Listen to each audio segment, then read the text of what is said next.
Module 2, who is your avatar? Who is your reader? What are they reading right now? What podcast are they listening to?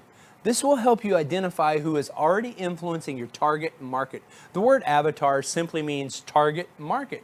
Who is your target market? Let's dive deep into who is your target market. What are they thinking? What are they buying? Where do they live? And what do they want to read? What are they reading right now? What books have they bought in the last 24 months? Knowing the answer to these questions will help you know how to craft your book and deliver it with precision and finesse. Our goal, remember, is to get a total stranger to buy your book for 20 bucks. Join your online community, attend one of your workshops online or in person, and to be asking you, when is your next book coming out? Your reader is going to be a woman. That's right. Realize that 80 to 90% of readers globally are women. So if you're doing a book for men, you might want to make it a gift book that women buy for the men in their lives. First book I wrote was a book for men, and learned that the hard way. Look at the demographics, but also the psychographics of your reader and what their goals, dreams, and plans are, and speak to that in your book. Demographics deal with age, gender, location, ethnicity, religion, income, whereas psychographics go deeper. They deal with priorities, beliefs, motivations, things like that. Design your chapter titles and your table of contents to give your reader what they're looking for. Finding more time in your day as a single mom. Dating again after divorce for women over 35. Repairing your credit after divorce for women.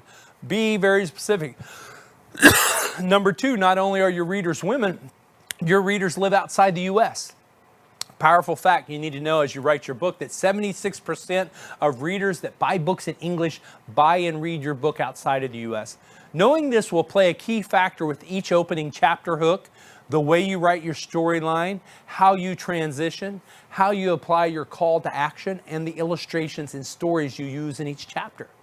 For example, using an illustration from a movie or television show might work for a U.S. reader, but someone living in South Africa may not have a clue on what you're talking about. Can you see how this will affect your title and subtitle, and even affect the way you market your book now, before it's ever done? Do you get some direction on how you want to structure your chapter titles, also known as your table of contents? The more actionable, practical, and tangible the results are, the more the book will sell. When it comes to nonfiction books, that is only about 30 to 40% of the world's book sales, but here's the secret. The top selling category of nonfiction is how-to books. How-to books are the top category in nonfiction. So if you're writing a memoir, memoirs are the slowest moving category of nonfiction. If you are writing a memoir, don't fret. We can still tell your story and make it a bestseller. You can tell your story, and here's how you do it. You ready for this? By embedding your story into your how-to book.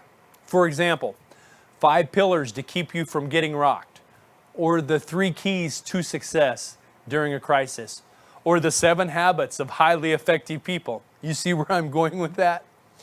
Make your book content practical and readers will buy it.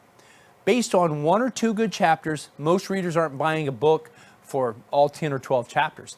They are buying it for 1 or 2 major takeaways. For example, if you're a realtor or an insurance agent, do a chapter on how to improve your credit score after a setback, and you could sell hundreds of books based on that 1 chapter alone, not to mention to get 10 more clients next month as a result of it.